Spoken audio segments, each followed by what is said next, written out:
Intermittent fasting works, so why has it never worked, or is it no longer working for you? Today, we're going to unpack why the way you were taught to do intermittent fasting may be doing more damage to your metabolism and causing you to gain weight. We'll also take a look at some of the new research regarding intermittent fasting and the way women need to do it differently from men, and why your age or what season you're in has a dramatic impact on the type of intermittent fasting you might want to try. Hey, my name is Chalene Johnson. Thank you so much for joining me here on The Chalene Show. This is a topic we've spent a lot of time talking about. And be sure to stay tuned to this entire episode because I'm going to specifically address the 3 different stages that women specifically need to pay attention to when it comes to their intermittent fasting, because the way you were intermittent fasting, or maybe even the way you learned to do intermittent fasting like a couple years ago or 5 years ago, you could be doing like way more damage than you realize. Or maybe you've already figured this out. Maybe you started intermittent fasting and it worked really well for you and you loved it. And it was like, I found my thing. And then after a while, it felt like it stopped working. Or maybe you just started packing on fat and you're wondering like, okay, have I messed up my metabolism? Am I doing this wrong? Or you've doubled down and your fasts are so much longer and now you're just driving yourself crazy. We're going to answer all of those questions today and more. And I'm going to bring to you some of the latest research and opinions from the most revered experts in the field. Now, those of you who've been on this journey with me for, maybe 10 years, 5 years, you know we've spent a lot of time talking about intermittent fasting and the different styles of fasting. We've even done quite a few episodes on water fasts, prolonged fast, 3-day fast, all the different types of fasting. We've done episodes on autophagy, etc. But I want to just start with some basic information in case this is the first episode you've ever caught of The Chalene Show, or you're just really wanting to understand intermittent fasting a little more. Maybe you thought it just meant that you weren't eating for prolonged periods of time. Maybe the word fasting conjures up this idea of someone depriving themselves of food, like literally going into starvation mode, and wondered like, wait, I thought starvation mode slowed down your metabolism. Before we get too far, have you subscribed? Have you double checked? Have you triple checked to make sure that you're subscribed and you have your notifications turned on for The Chalene Show? I hope so. All right, let's do this. So let me first define fasting in the most simple and basic terms. Fasting is simply going a period of time without fasting, and you are already fasting every single day. So it's not that big of a deal. When you sleep, you're fasting. When you're not eating and because you're driving or you're doing something else, you're fasting. Intermittent fasting, simplified, means you're going a period of time without food.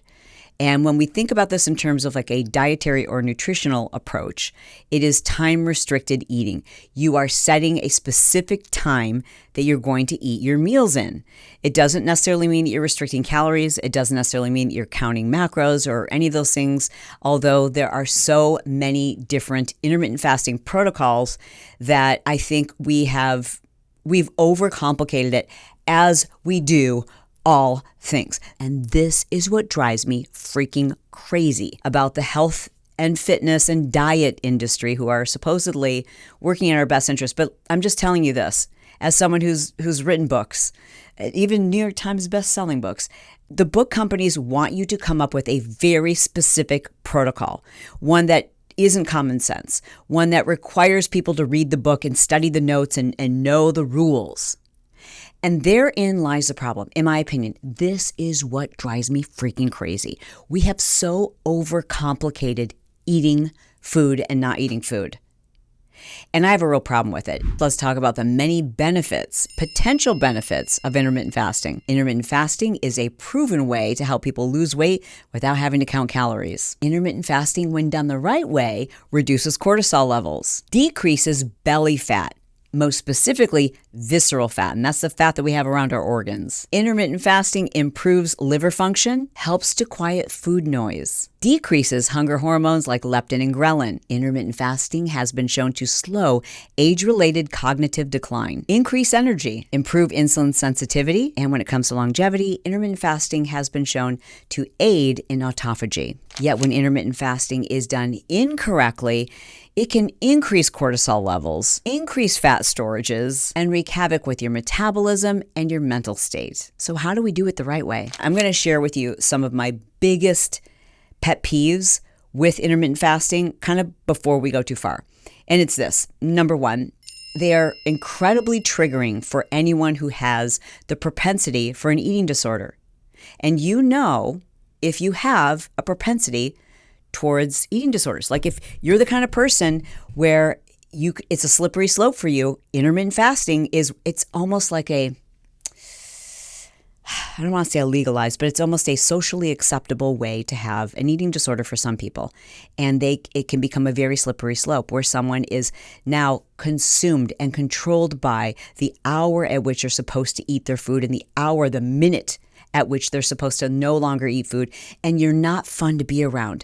And you don't even know this is happening to you, but now you're that person who's like looking at your watch because you've set your eating window to be 5 p.m. or you've set your eating window to end at 8 o'clock and your dinner reservations aren't until 7:30. Like, it just is ridiculous, the number of rules and protocols and how many different ways there are to do intermittent fasting. That's my first pet peeve with intermittent fasting. My second pet peeve with intermittent fasting is that it has developed this dogmatic mentality where there are certain protocols and people believe that their protocol is the only right protocol. And then you get the shaming like, oh, you're doing a clean fast. Oh, you're doing a dirty fast. Oh, you had coffee with cream in it? You are a dirty intermittent faster. Does that break your fast? Like, it's dumb. I'm sorry.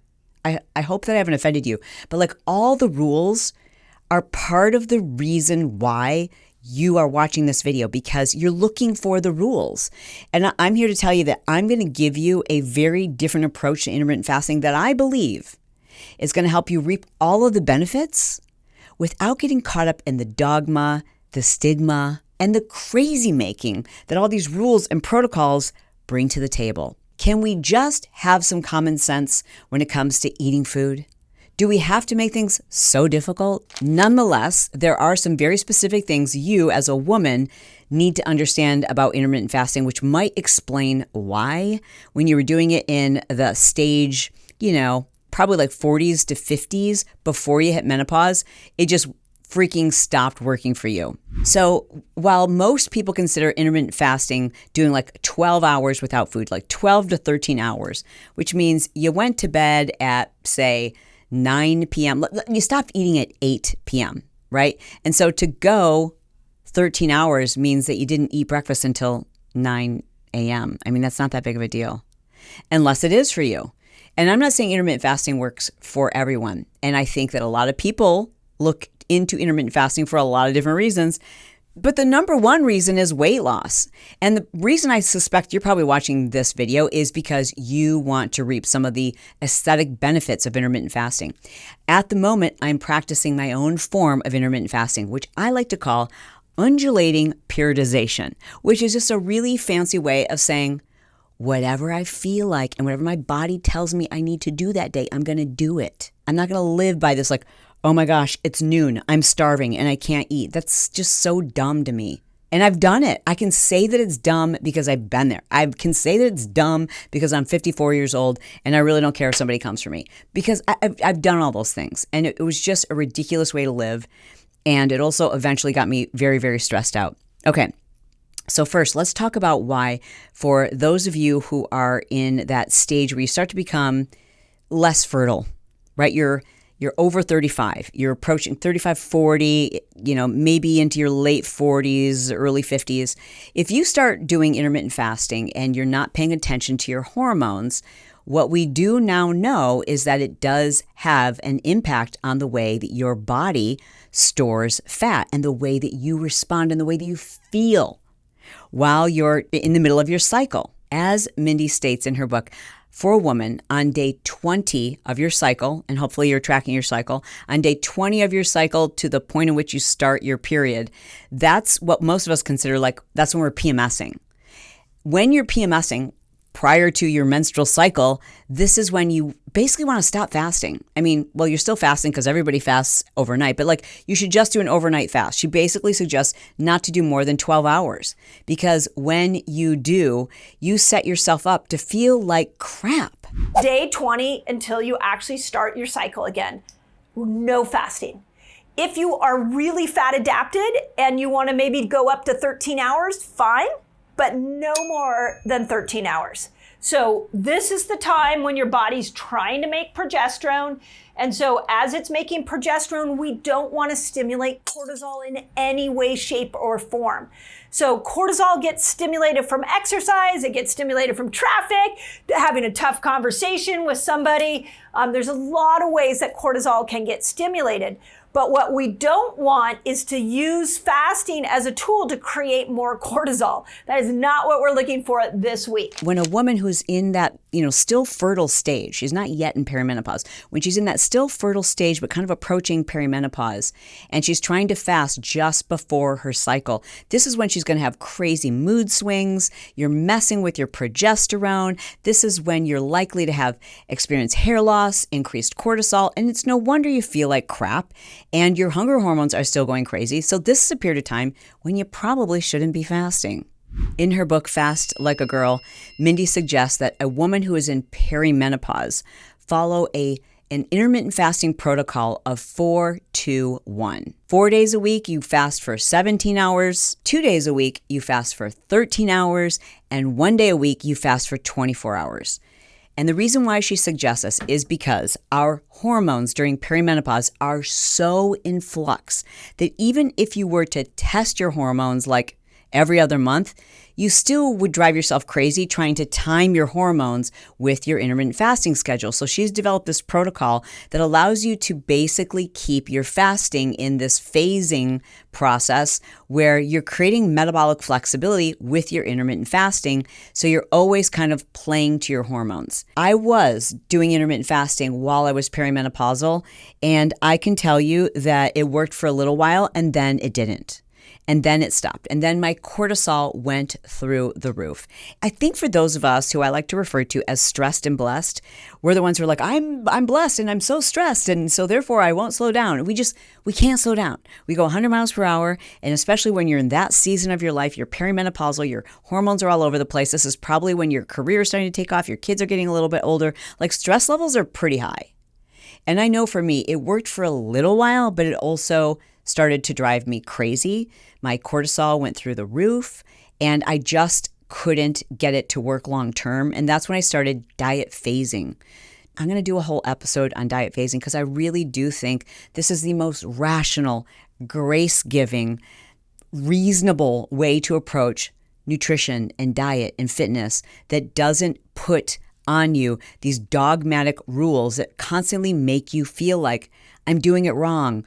I mean, it's food and exercise. Like, why have we overcomplicated something that should be so natural? In fact, many of you have asked, like, Chalene, whatever happened to Phase It Up? Phase It Up is still alive and kicking. And spoiler alert, don't tell anyone. I'm going to do a little ASMR right now. We are relaunching Phase It Up in January. It's going to be huge. I'm going to put all of my workouts in there. I'm doing all new strength training workouts. It's going to be a no BS, no crazy rules. It's going to be like the ultimate place to go when you want like the realistic approach to aging and looking like $1 million and feeling like $1 million and knowing like, okay, so what are some healthy recipes and what are some great workouts? And I can't wait to tell you guys all about it. That's coming in January. So be on the lookout. Well, in fact, you can go to phaseitup.com right now and just get on the wait list because we're going to launch again. We're rolling out this whole new thing in January. I can't wait. Okay, back to intermittent fasting. The fact of the matter is, fasting is a natural state for us. Our bodies naturally love ketones. Ketones are a separate source of energy. It's a source of energy that we have been designed to tap into, not just for survival, but for autophagy. Now, autophagy is when our bodies flip the switch and we start using ketones as energy. This happens in the Krebs cycle. It's probably more complicated than you need to understand, but let me just explain it to you in the most basic of ways. You have two ways of using energy. One is basically from carbohydrates and sugars, and one is from ketones, which I'm sure you've heard about, like exogenous ketones are things you can take like as a supplement, or you can get your body to switch into a mode where it's using ketones for energy, ketosis. Now, in order for our bodies to get into ketosis, we have to reduce our blood sugars to a certain level where it's like, oh, hey, So there's no more glucose on board. What else should we use? And the body's like, hey, guess what? We knew this might happen to you someday. So we have stored all this body fat for you. And so we're going to let you use this body fat and you're still going to have amazing energy. But you have to like flip the switch to get there.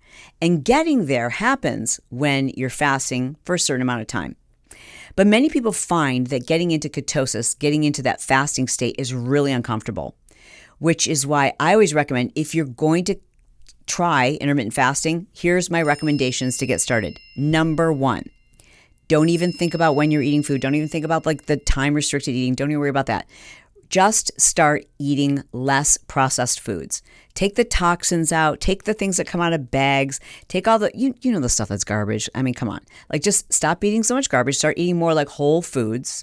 Start eating foods that are higher in fat and lower in processed carbohydrates, complex carbohydrates. So we want to eat carbohydrates that grow from the ground, like fruits and vegetables and things that are found in nature and not found in a bag or in a factory. When you do that, after a period of like maybe even a week, you're going to start to notice, wow, I'm not as hungry.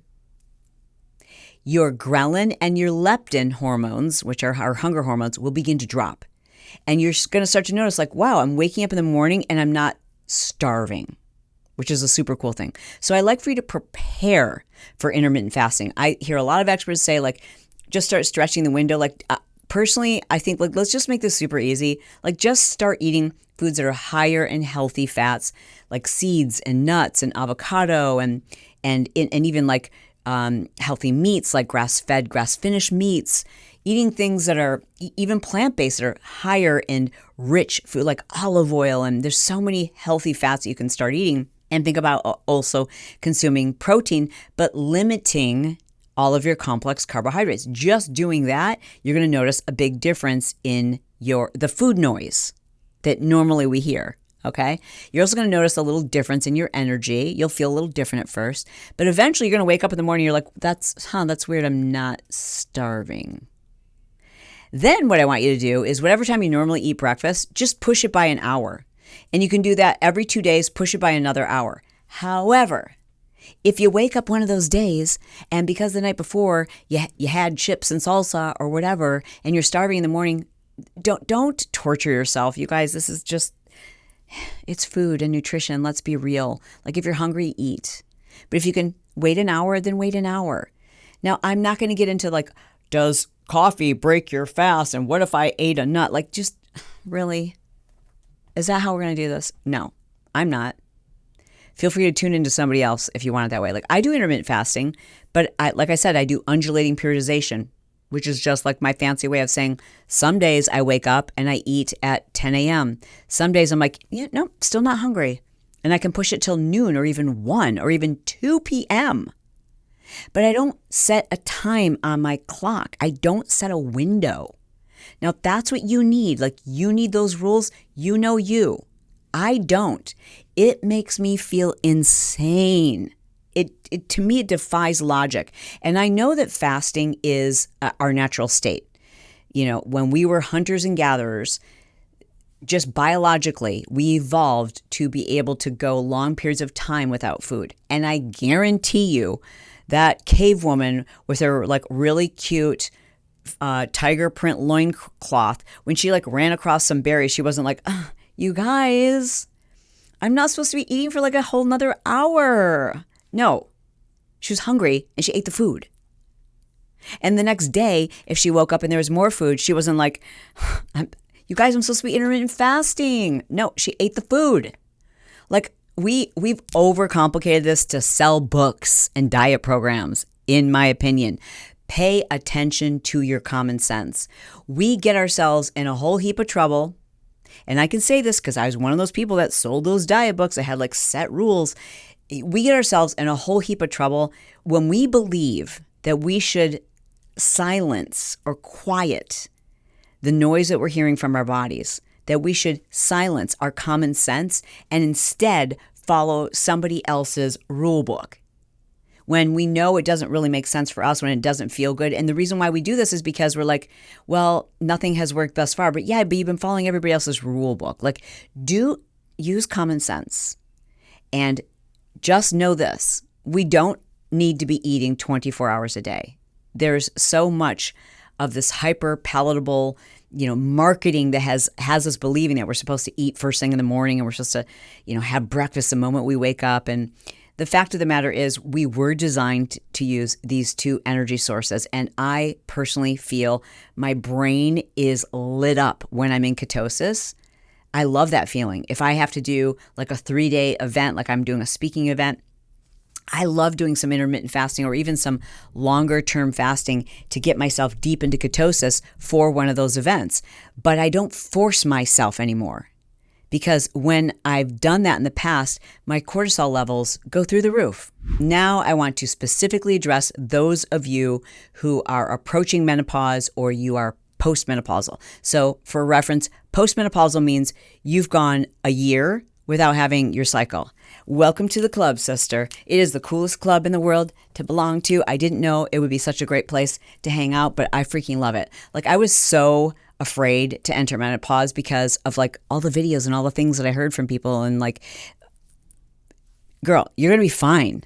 Like, you are going to be fine because you're doing all the right things and you're watching the right videos and you're testing your hormones, etc. But let's talk about what intermittent fasting needs to look like for you, the woman who is postmenopausal, the woman who has gone a year without having her cycle. What?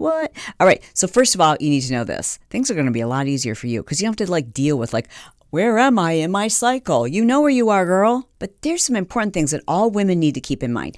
As we age, we've been told our metabolism slows. Well, I mean, that's partly true, but the metabolism doesn't slow if you keep your muscle retention up. And listen, I go to the gym almost every day. I don't see many women. I see very few women over 50 in the gym. Where are you? Roll call. If you're going to the gym and you're over 50, you need to drop me a comment below this episode, wherever you're listening to it, wherever you're watching it. Let us know, where are you lifting? Are you lifting someplace where the weights are heavy enough? Get rid of those little pink Barbie doll weights. Those are so dumb. Those are so patronizing. Lift heavy shit. Lift things that challenge your body, that put muscle into your body, because each year that we age, we lose muscle if we're not building muscle. You need to build muscle. So number one, if you're postmenopausal, you need to be building muscle. Number two, that means you should probably break your fast with protein. Why would you want to break it with protein? When you have more muscle, your metabolism is higher. So if you have two versions of me here, one that doesn't have as much muscle and one that has a ton of muscle, then we're both sitting here, we're both me. This person without muscle is not going to have as fast of a metabolism as the person with muscle. So we want to build muscle. And when you're fasting, you're stimulating autophagy many times, which is helping to clean up the cells.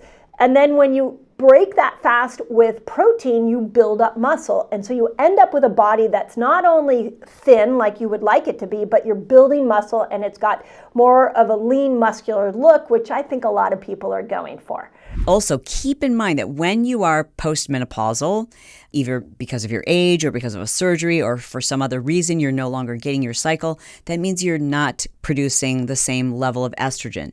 So if you're not doing hormone support, and by the way, I've done a ton of episodes, even for those of you who think that you are in a category because of either cancer or family history, that you can't do estrogen replacement, I highly encourage you to watch the episode that I did with Dr. Mary Claire Haver, where we broke down and dispelled the myths around hormone support, especially for those of you who've had a cancer scare, or those of you who have a pre-existing condition that you think or thought might preclude you from doing some form of estrogen, including vaginal estrogen. There's some new research, and I want you to make an informed decision. It's totally okay by me if you've just decided I'm not going to do hormone supplementation, but please, please, please look at the research and please listen to this episode.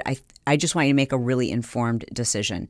But you need to keep in mind that for all of us, especially if you're not doing any type of hormone support, then your estrogen is in decline. And that puts you at risk of all-cause mortality, in particular osteoporosis, that puts you at higher risk of having heart disease. And so when you're doing intermittent fasting and you're a postmenopausal woman, this will increase your estrogen levels. And as we age, we're producing less collagen. Hence, that's why the skin gets kind of saggy. That's why our hair starts to get thin, nails a little bit more brittle, bones a little bit more brittle. So it is really important that you're doing both fiber and collagen.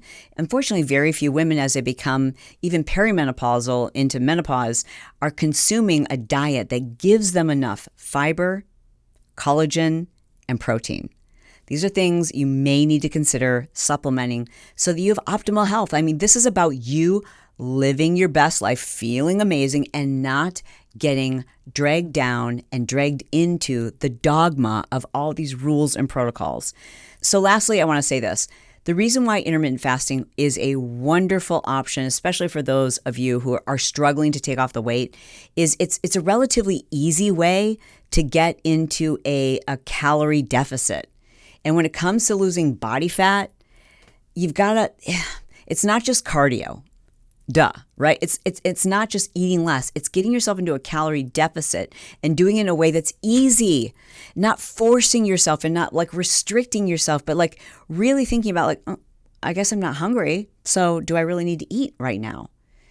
Knowing that you can break your fast with something that's going to help you build muscle, knowing that you've got to combine this with strength training. Now, if you want a great strength training routine, I'm going to post up a new one probably next week. But for right now, I would love for you to watch the video I posted on YouTube. It's called Chalene Johnson's weekly workout.